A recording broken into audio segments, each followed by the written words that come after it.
Okay, welcome to this monthly podcast. We're here to discuss real-life Office 365 user adoption stories. The idea is just to share and create a community resource to help other people struggling with user adoption. So I'll just quickly introduce everybody on the call today. I'm Tony from Cloud Design Box. We've got Darren Hemming from Cloud Design Box. I think your video is frozen a bit, Darren, but I think we can hear you okay. And we've got Martin from the Thomas Deacon Academy Trust with us today. Thanks for joining us, Martin.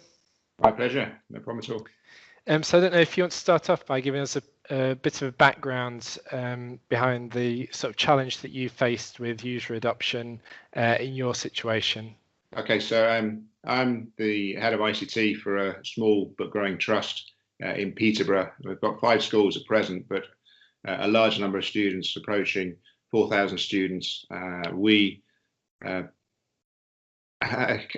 from one main secondary school, and then that grew to 2, and it has got bigger and bigger. The Office 365 is present across both of those schools at the moment, and it's just a discussion here about what we found to be useful going forward, and possibly more importantly, what we did that didn't work so well, so that we can stop other people making the same mistake maybe. So within Thomas Deacon Academy, that we've been using SharePoint for a number of years, right through from WSS 3 forward, and it has been considered a success, but it's always been on premise.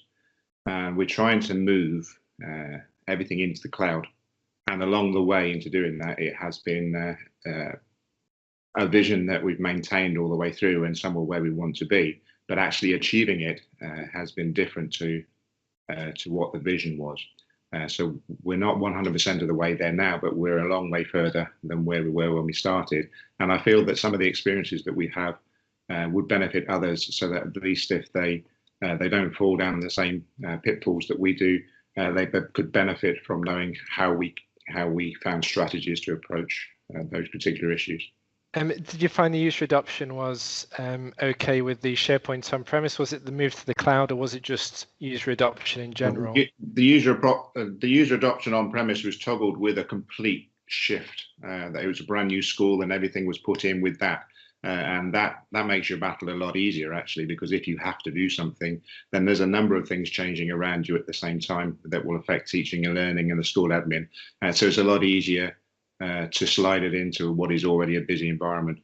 When you try to do it into something that's established and is not a significant change, then it brings with it a whole different set of challenges.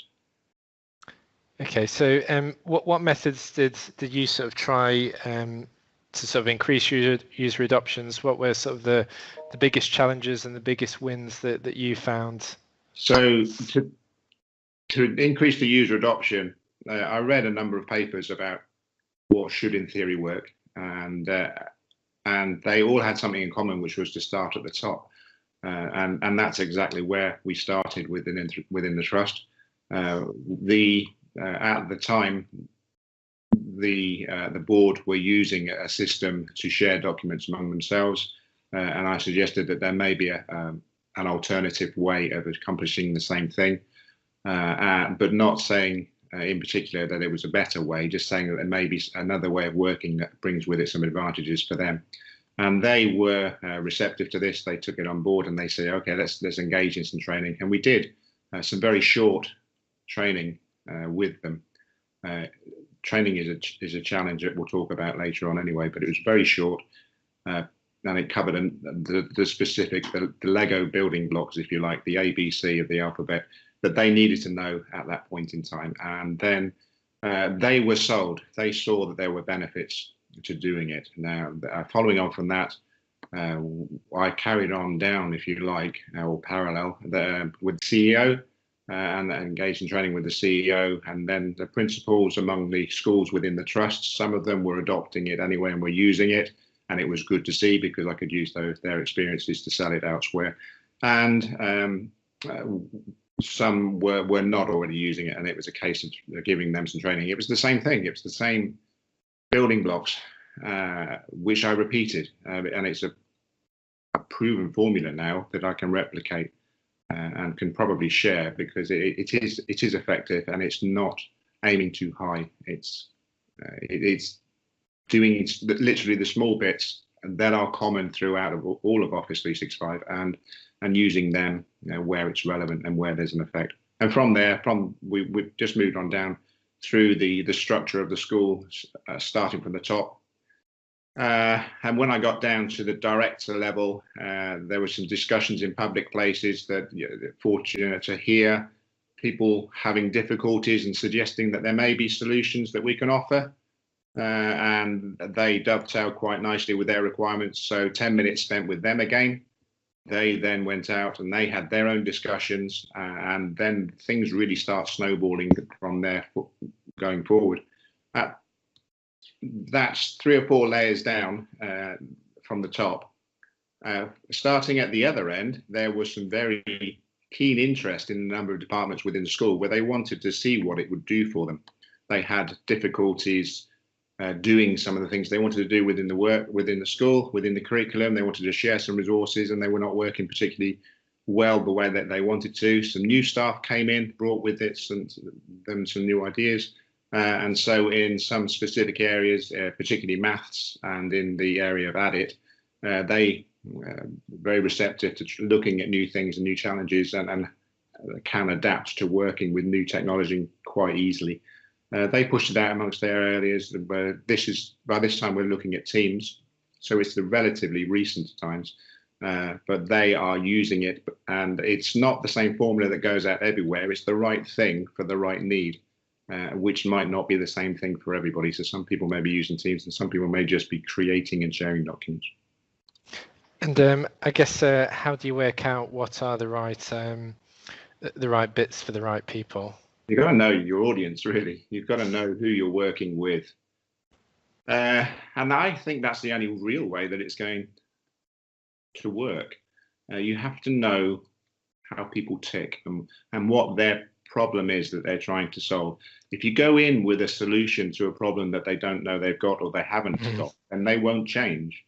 The best will in the world, they will not do it. So they have to be experiencing some pain or some difficulty, and you have to be able to say, look, I can help you here, and know them well enough to know how they work, not autocratic, telling them do this, do that, do this, but suggesting them, almost letting them think like it's their own work, it's their own idea that they've come up with. But all the time you're moving along in the direction that you want to move in order to get to the ultimate vision, which was using Office 365 across the trust anyway. Know your audience, know who you're working with is the biggest thing, and just tailor it appropriately for them. So I guess you're doing sort of a user training needs analysis, but as you go along, rather than sort of like a set way of gathering that information. You're just going to have a chat with them, find out what it is, where they're coming from, and then aim the training, aim those little nuggets to those specific groups of people. Yes, I have found along the way that training delivered en masse to a wide audience that has been based upon what you perceive as being a user need doesn't necessarily work, because you have to remember that you are competing for a busy environment of working in a school where there's a lot of different strategies, and people are working on a number of different projects at the same time. They're keeping a lot of plates spinning, and you have to find something that helps them and doesn't take too much time. And that's getting a lot of people in front of you and presenting to them and saying, look, this is Office 365, it can do this for you, isn't it great? Hasn't worked, and so I don't take that particular approach anymore, but I have done in the past, and I've learned, and I said, well, yes, it's great for showcasing it and showing what it could do, but for actually rolling it out, it doesn't achieve that much to that end.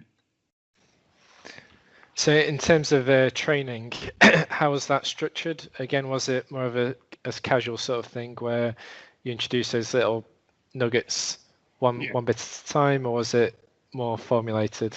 It's formulated to a degree.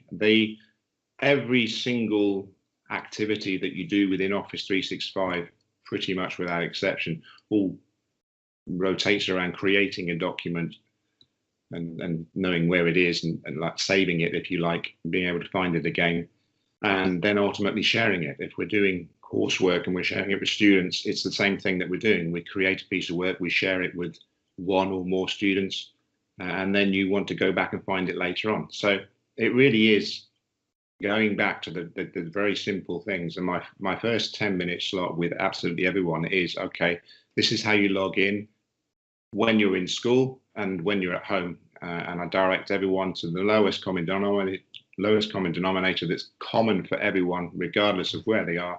Go to office.com, log in with your credentials there, and everybody sees the same thing. And then I take them through the various different applications that are in there. Usually Word, create a Word document, show them how easy it is and say, right, there it is, don't save it, it's already saved. And that's quite a revelation for them. They're like, well, okay, well, I didn't save it, I didn't load Word, how does this work? And so you just show them that it does work, and point out, because it's quite interesting for them as well, the fact that when you show the different stages of the words saving to saved at the top, and you say, well, your document is here, and link back to what they will have experienced in the past, where they will have lost documents in the past where they've forgotten to save. And then it's almost as soon as they're aware of it, they've forgotten it. But it's for that brief second, they're like, wow, I don't need to save this anymore. That's so much easier for me to work. And then at the end, you close the browser. Tell them where to find it again, and then get them to share it with a colleague. And then by sharing it with a colleague, then they have to speak to their colleague. So they can either give them the heads up before they're doing it to say, I might share a document with you later on, or it might come as a surprise. But at least then they're working with it, and the word is spreading a little bit wider than it would be with just one person. I was going to say, do you find it to be a particular problem that users sometimes get confused where documents are saved? So you've got SharePoint, you've got OneDrive, you've got Teams. How do you go about sort of helping people understand, your personal documents here in OneDrive, your shared documents here in SharePoint? These are the different places you need to go to do more or less the same sort of thing. I make reference to it, and as you remember, you've got your own OneDrive. Well, this is the OneDrive that's associated with that particular team. So it's not complicated that this is in a SharePoint document library or anything like that. This is the OneDrive that's associated with that team. Everyone knows they've got their own one, because by the time they got to that point, they've been in there. Just as a side note, without exception, everybody that has done this has said, well, I don't want my documents in school anymore. And they stop using their school-based documents and they move it all into their own OneDrive. And that's fine, they can do that, but I put a little note of caution to them on it to think about what they actually need and what they actually want. And then we'll have a rational discussion. And if they want to move everything, then that's absolutely fine, they can do. But I say, how about we move the things that you want and not replicate everything that was there before. But the way to deal with the differences between the document libraries and things is not to complicate it. Just say, look, it's a OneDrive, it's just a different OneDrive. It's for somebody else, it's another one, but you've got access to it. Martin, once the teachers have got their content up in OneDrive, how do you then handle the idea that they might want to share those documents out with people in other places, or they might want to move them into SharePoint? The way in which I've approached it at Thomas Deacon is that the mechanisms within Teams and doing all of that is absolutely ideal ultimately for where you want to be, and you can create work and then you can distribute it there within the team. For some teachers, it was too big a step to do that. So we said, okay, well, let's simplify this to something that you can understand, you can appreciate the workings of it. And they say, well, create a document and share it with your students. And then, yes, it's a long way round achieving the same thing, but they created in their OneDrives 12 or 15 separate documents that they shared with their students. And the students have those invites to those documents, they work on them, and then they came back to them. And we might think that this is counterproductive and it's working away from where we want to be with Teams, But in actual fact, what it does is it builds an air of confidence with that member of staff, because they know that they can do it. Technically, they're not of the mindset that says, I'm going to jump on this bandwagon, I'm going to go gung-ho, and I'm going to adopt everything that's there. That they find ICT a challenge. But this and these elements of it, they relate to, and they could do it. And all they want to do is create a piece of work and get coursework in at the end of the day. They don't mind how they've accomplished it, and that for them was an ideal solution. Now they've got confidence, we can move on to the teams and say, right, now let's do the same thing, but let's try and use this. They've got more confidence in it, they're familiar with the surroundings, and they'll be more adapted to using it. Across the rest of the school, we have teams set up for all of the class groups and all of the subject areas. And where we are at the moment is that's still relatively new for Thomas Deacon, but I've made it challenging to get into the old environment, so people have to go into the new environment in order to accomplish the same thing. So it's having said, don't stand in front of a class and present to everyone and make them do something, because half of them won't anyway. There comes a point where you have to make a step, and I feel that we're in the right place to do that now. Okay, so Martin, have you got a specific example of a way that you've introduced maybe an area of Office 365 that has potentially increased user adoption? Yeah, there's 2 or 3 particular ones that stand out that I can give you. The parents' evenings, where parents came in, historically parents would be stopped at the door and they'd be given a piece of paper and they say, please give us your feedback and let us have this back. It's a lot of admin work. And it's a lot of admin work. There's 2,300 students in one of the schools in the trust, and it's a lot of admin work if you're going to do that. And so there was a problem that I had a solution to, and that came off the back of one of those discussions that I was referencing earlier on. But it's a very simple, it is a form that is produced, multiple entries can go onto it, but now the member of staff that has an iPad with him, and they sit with the parent as they come in, and they say, look, just answer these questions, and there's 4 or 5 questions they want feedback from.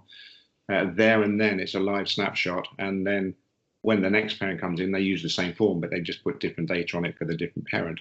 And then there's no analysis, it's right there straight away, and the admin time that's saved is significant from that.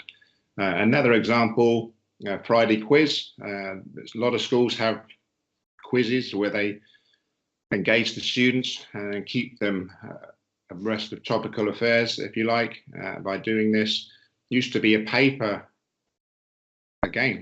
exercise, and students were sometimes enthused, sometimes not enthused, but now it's been turned into a form. That form goes out to all of the tutors. They have all their tutees there, and they do it there on the whiteboard or the screen. They're engaged in it. They can see their answers, and they can see their feedback straight away, which is important. They never got that before. And as soon as they see their feedback and they see where they are in relation to everybody else. And that's the stuff you want, isn't it? But you have to wait such a long time if it's going to be paper-based, or another more manual system. Paper-based, sometimes, yes, we've got to do a Friday quiz, but sometimes you'd never know where you came in relation to anybody else. But now they know, and it's great because the students don't know what it is they're seeing. They know something's different, but then they will relate it to the way they learn, because that sooner rather than later they'll see these quizzes being used as tools to see how well they've understood the subject that's been delivered to them, which will then allow teachers to know where they need to deliver that training. And there's a lot of power and potential still to come unleashed, but this is a way that we can achieve it and we can accomplish it. Fantastic. Is there anything you wanted to add, Darren? No, that's great. Thank you so much, Martin. It's my pleasure. Actually, the key take home for me was the idea that you don't need to do everything all at once, and quick wins help moving you in the right direction. Absolutely, yeah. I don't think it's possible to do everything at once. You can get a vision all at once, but if you go on thinking you're going to deliver it overnight, it's it's not going to happen. But take the wins where they are, because they're very rewarding. When you see people talking about it and doing it, and you think, yeah, my team and I had an influence in making that happen, and it's very, very rewarding to see it happen. A lot of satisfaction. So I guess just to sum up, really, if you had sort of tips to give, maybe yourself before you started this journey, just some simple guidance, and for other schools that are sort of on that same journey and they're right at the start, they've introduced Office 365 and they need to now concentrate on user adoption. What sort of summary would you give them for them to take away? Know your audience, know who it is that you're trying to convince to use Office 365. Do one-to-one meetings with them and keep them simple. They're very busy people, so just commit to saying, well, if you give me 10 minutes and I'll give you 10 minutes, then this is going to work. So one-to-one, keep them short and concise. Give them the bits that they need to know in order to get familiar with the environment. Usually that's create a document, share a document, and then go and find that document again. And then don't expect overnight transformation across the whole school. It's, in my experience, doesn't come along very, very often. If there's a lot of change going on, then it may be able to happen. But you are competing for a slice of their cake, inset training cake, if you like, and it's very difficult to do that. So don't expect overnight transformation. Keep it relevant, know what their problems are, and give them solutions to their problems, so that when they walk away, they go to colleagues that they know have got similar problems and say, look, I know you wouldn't normally do this, but give it a chance because I did, and I really like this, and it's working for me. If it works for me, then it's highly likely to work for you. So keep it relevant for them.